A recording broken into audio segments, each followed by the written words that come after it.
to the Worldlands podcast. I am your host, Michelle Evans. Today, I am joined by another WTCI member. Andrew Steele is the Chief Development and Mobilization Officer at Global Refuge, formerly Lutheran Immigration and Refugee Services. Andrew, welcome to the show. Thanks so much. It's great to be here. I'm so glad you were able to join us. So I want to start with a pretty basic question.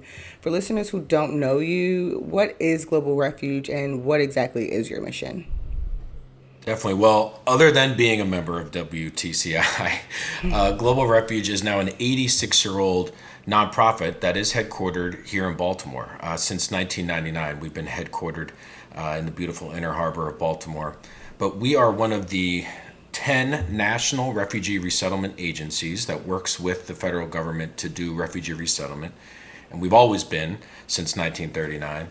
We also serve other immigrants, whether that is through economic opportunity programs. We have a program in Central America. We have legal services for immigrants. And essentially, we want to be a holistic provider of services to refugees and other new Americans who are looking to start their lives and really thrive here. And so we are a national or now international NGO, if you will, that is headquartered in Baltimore with dozens of partners and affiliates and thousands of people that we serve each year.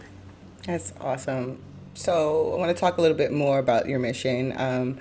You mentioned, yes, you support refugees, but also new Americans, so not always refugees when they arrive in America. But you also help them by establishing a community. How long are you and your volunteers typically in touch and working with the people you assist? Yeah, it's a great question. We really, from the first moment that a refugee arrives to the United States, our volunteers, our staff are at the airport to welcome them home to their new home, which is always a powerful experience, and would highly recommend once refugee resettlement comes back, which we can talk about a little bit later. But so we're there from literally the very first moment that a refugee or new American arrives. But then we call it the long welcome that we want to be a part of. So we are working with some of our clients for up to 5 years after they come as a refugee through different services like English as a second language, helping folks open bank accounts, find medical care, find housing. But now we've created programs that are also helping immigrants and refugees who maybe came 20 years ago. For example, we have a lending program now where we give microloans. And if you're an immigrant or refugee, whether you came yesterday or 25 years ago, you might qualify. And we want to continue to serve the populations in our community for as long as we can. And so we call it the long welcome. And there's definitely volunteer opportunities along the way of that long journey. It's so cool. You mentioned that there's been a pretty big shift recently in the United States policy towards refugees and immigrants. What were things like before the Trump administration, and what are you seeing now? Yeah, well, I think we all know that the immigration system is broken, and it has been for decades. Unfortunately, Congress has not really taken the actions to create better and smarter immigration policies. One thing is, refugee resettlement was never a political issue, really. And in fact, historically, Republican administrations have resettled just as many refugees as Democrat administrations in history. The Reagan administration actually, one of the highest totals of refugees were resettled during the Reagan administration. And it was, a matter of, for whether it was people's faith or humanitarian purposes or just this is the American promise, right? And the land of opportunity. And so refugee resettlement was just never political. It became political under the first Trump administration when we went from an average of around 100,000 refugees coming to the U.S. during our history down to 10,000 in the last year of the first Trump administration. It's a big drop. A very big drop, historically low.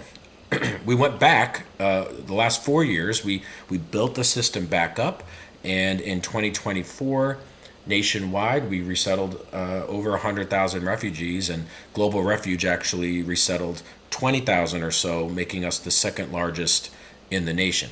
So we built up the program. We hired staff again, and people who've been waiting in refugee camps for years, right? Who've been waiting in line. And these are legal vetted people who come legally to the United States as refugees. I want to underscore that.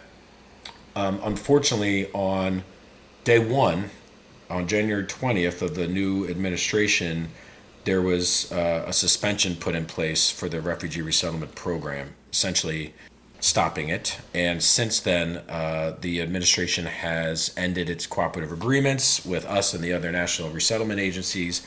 And so the refugee resettlement, as we knew it through the State Department, which is historically how it's been done, is done indefinitely. It's suspended. So it's always been a roller coaster ride. I've learned immigration and just kind of how it works, since they're depending Congress and the administration who controls who comes in. But we are now kind of back at a low point, if you will, in terms of arrivals and opportunities for legal pathways for people to come.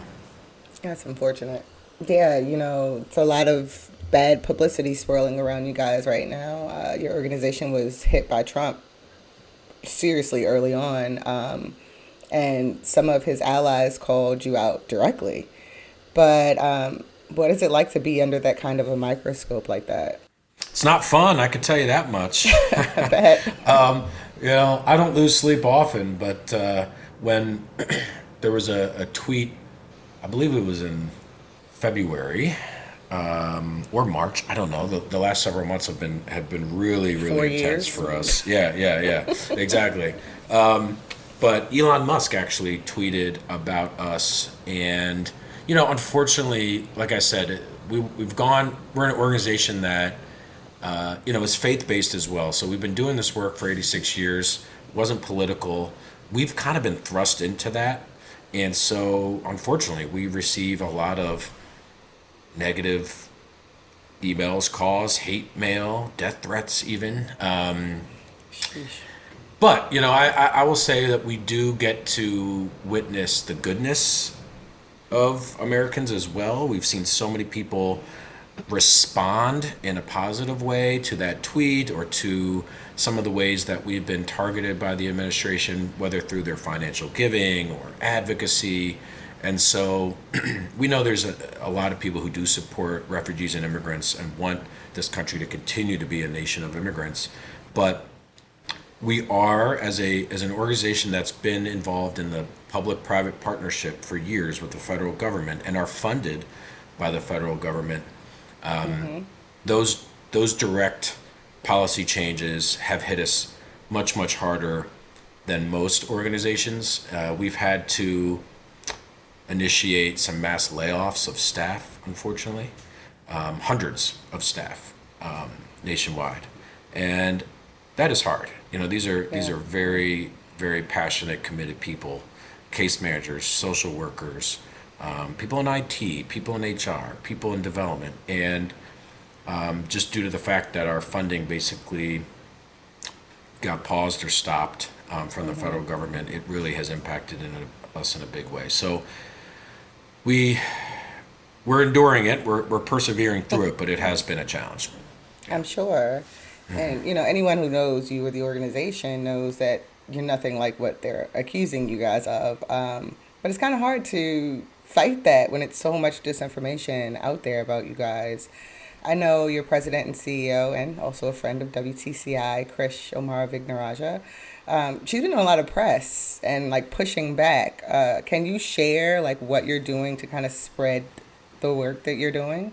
Absolutely. Well, one, sharing facts, right, are so important. And we created a disinformation toolkit and page on our website, knowing that, especially on social media and online, there's a lot of myths that get shared or a tweet that gets shared, even though it's erroneous.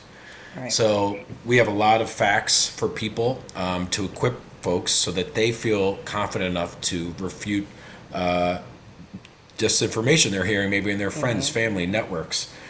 And a lot of it also has to do with the economics of immigration. And we often hear, oh, immigrants are coming to take our jobs. While the reality is we have millions of jobs going unfilled in this country right now. And I read an article last week.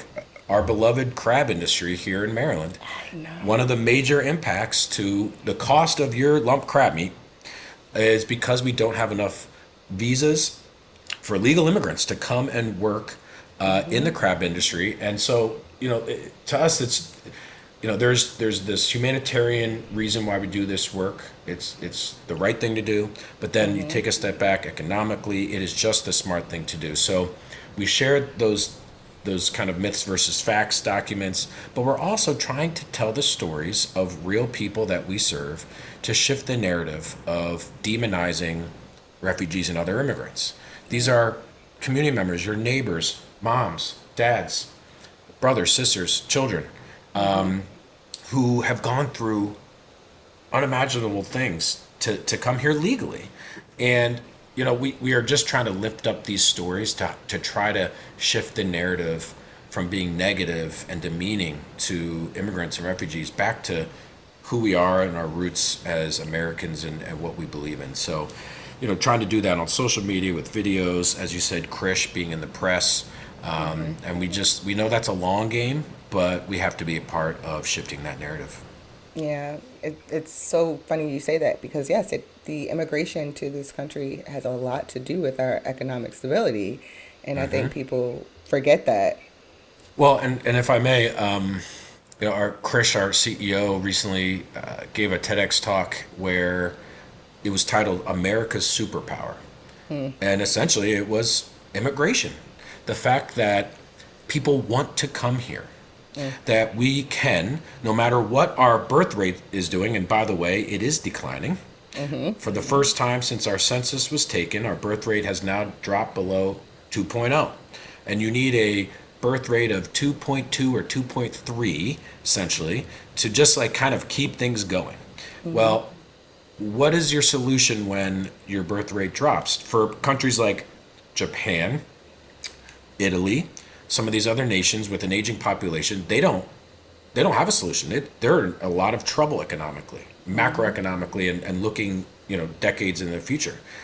We have an unending resource of people who want to come here, who want to Right. pay taxes, get a job, send their kids to school, be contributors to society. And when we look at our economic competitors or any competitors in the world, if you will, people are not risking their lives to move to China.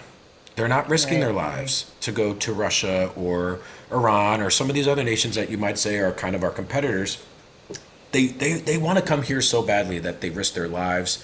And so why not create more legal pathways to allow more people to come, again, legally, the right way, quote unquote, when we need them.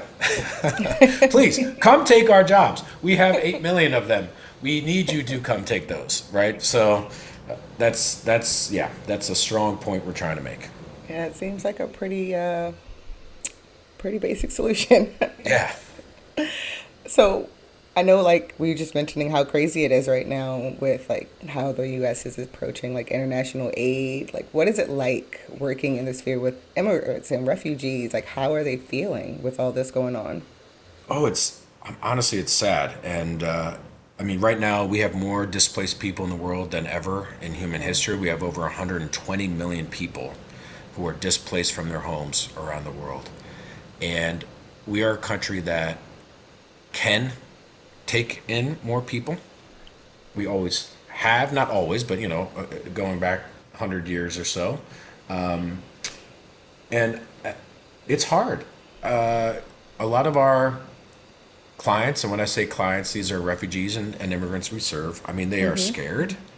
They are being verbally attacked. They're scared of being physically attacked, perhaps, and it's really hard to see. And so we're standing with them. We have a number, for example, on our staff who are former refugees who are like, I don't understand. I'm an American citizen. I did everything the right way. I risked my life to either serve with our troops or just coming here, and I love this country. Why are people attacking me? And so it's really hard, and I think we have to really speak truth to power and use our voice to stand Mm-hmm. with people who are being marginalized and who are the underdog and are being bullied, in my opinion. Right. So yeah. Yeah. I mean, we mentioned how the government kind of pulled their funding. How are you guys moving forward without the federal government? Are you in the like private sector? Where do you go for support? Yeah, so we do have a lot of different partners, funding partners, and unfortunately, though, the number one source of revenue for us is the federal government. Our Mm-hmm. budget historically, just forever, has been over 90% funded by the federal government. So when all funding was paused or stopped at the beginning of this year, we went into emergency mode because we were in one. Mm-hmm. But I will say private foundations, especially a number in the Baltimore area, really stepped up That's awesome. and made special gifts to support the refugees in our care who needed it. We had 6,000 refugees who, when the federal funding stopped, were immediately without resources that, as part of the refugee resettlement program, they're guaranteed for 3 months. Mm-hmm. This is like housing, so paying for rent, utilities, Mm-hmm. transportation costs, cash assistance to buy food. All of that was stopped. So foundations stepped up, individuals stepped up, faith communities, churches, congregations stepped up. We've actually had our best first quarter of fundraising ever in our history, which is fantastic, right? That's So amazing. we know we're not alone. We feel supported, but while that has been great, the needs are far greater than what we can raise by private support right Mm-hmm. now. We're going to continue to lean into our partners, whether those are corporations, like I said, foundations, individuals, but we need to continue to diversify our revenue. We shouldn't be so reliant on government funding. We don't want to be. Mm-hmm. We have been strategic over the last several years to diversify our revenue, but this is now thrusting us into making that change much, much faster. So Yeah. being a member of WTCI, being a member of the business community in Baltimore and in the region, we need to deepen our relationships. And I think many folks understand we're in this together, and immigration impacts so many of us and so many businesses that, I think we're going to have strong partnerships moving forward. That's great. You mentioned you guys are a nonprofit. We are as well. What lessons are you learning that you think you could share with other nonprofits right now? Yeah, it's a great question. And just so folks know, right? So nonprofits are businesses. I mean, we have budgets, we Mm-hmm. have everything that a for-profit company has. We just don't have shareholders, right? And Mm-hmm. so there's a lot of lessons that can be learned working in this space. I joined Global Refuge in July of 2020, so we were still in the pandemic. We went from, again, having a very low year. Mm-hmm.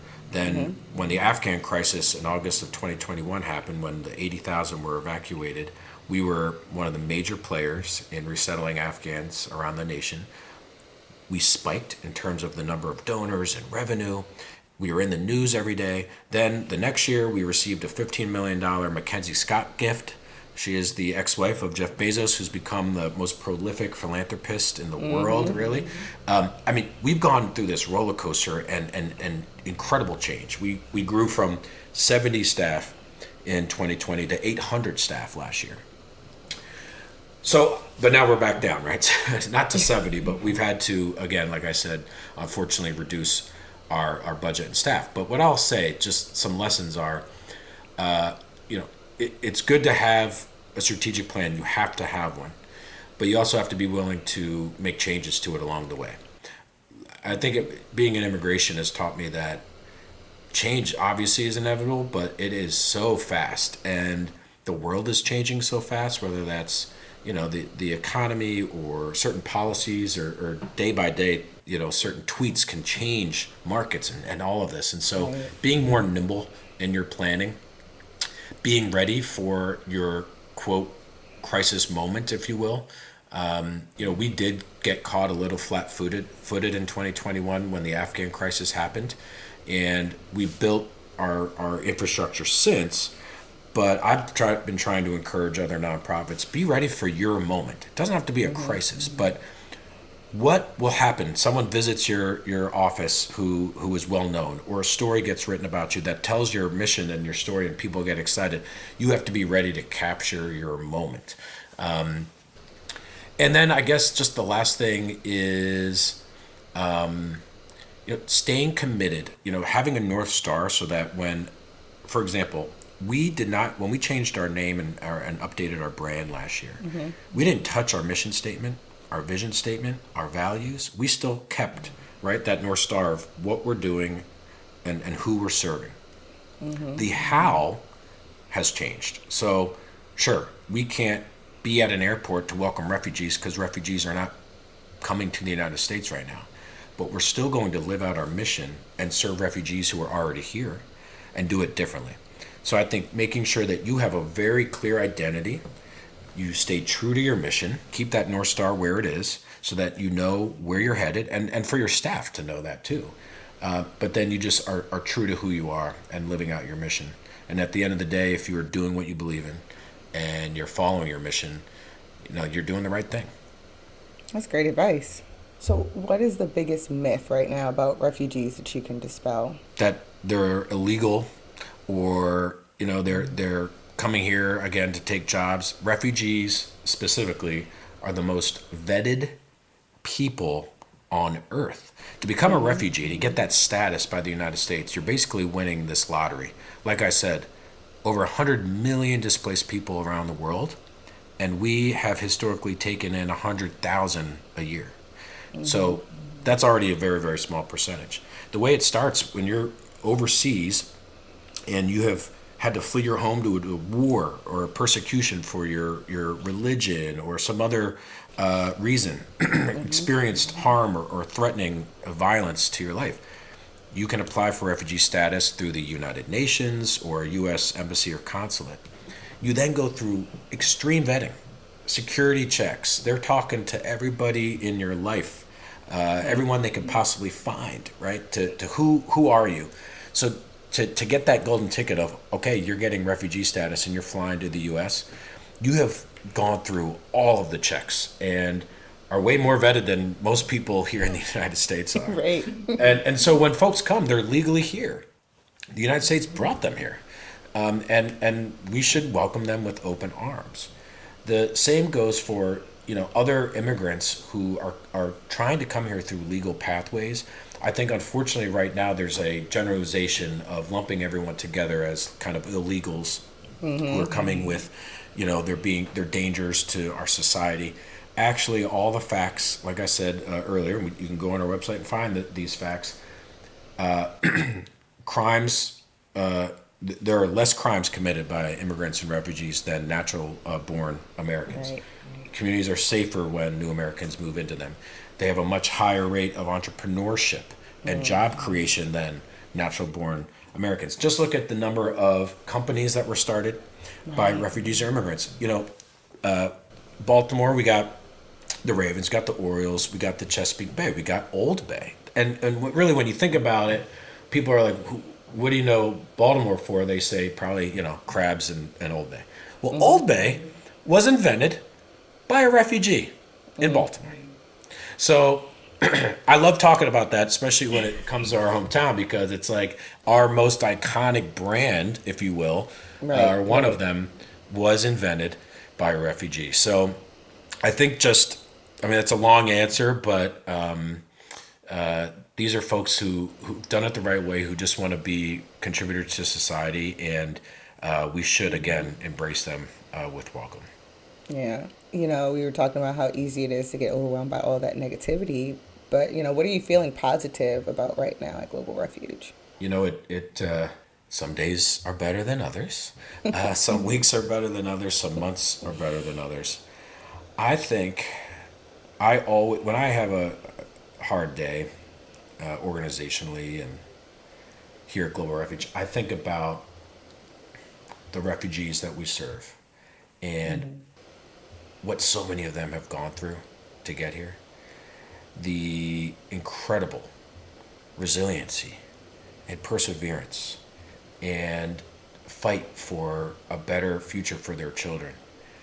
I get inspired by their stories, and I go, if the folks we serve have gone through all of that and are still hopeful, and hey, we're here, we're gonna start thriving here as new Americans. Surely I can get over, kind of a bad day at the office. And we now as an organization are trying to operate with that same resiliency, to know that no matter what, we're not going anywhere. We might be smaller, we might have been knocked down, but we're going to get back up, or we already have gotten back up. And maybe in the long run, we'll be stronger because we will have learned so much from this. We will have diversified our revenue. We'll have grown more partnerships in Baltimore and around the country. And maybe this is the moment that will define the next 86 years for us. Yeah. So if people are inspired by your mission and want to help out, where can they go? And even if they aren't able to contribute financially, what else can they do to support your mission? Absolutely. I think we could all do something, whether, little, big, or like you said, kind of physical in person, or what have you. So you can go to our website, globalrefuge.org/act now. Okay. And on there, we have a bunch of resources. And advocacy is really one of the number one things we're asking folks to do right now. So advocating to your elected officials on behalf of good, smart immigration policies, especially around refugee resettlement, and trying to open that back up and put pressure on the courts or the administration or Congress to do so. So advocating is very easy. We have advocacy alerts. We have emails that we can send on your behalf. Watch our webinars. Sign up for our newsletter.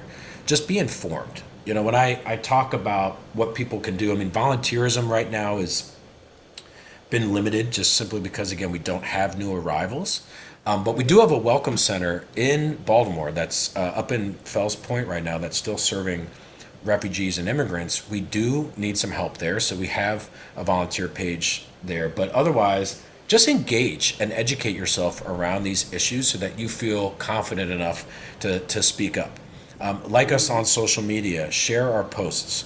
We're often sharing stories and videos and things that can really be inspiring. And then, of course, if you want to go even deeper, you can start, a peer-to-peer fundraising page for your birthday to help us out, or a 5K, or whatever it is.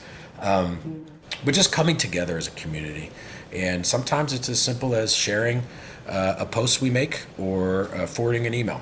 And we can take all the help we can get. Yeah. Well, Andrew, thank you so much for sharing and joining me today. This was great. And, thank you all for listening. As Andrew said, you can always check out their website to get involved with Global Refuge. And to learn more about our events, insights, and news, you can visit WTCI.org and follow us on all social channels at WTC Institute. And we'll see you next time.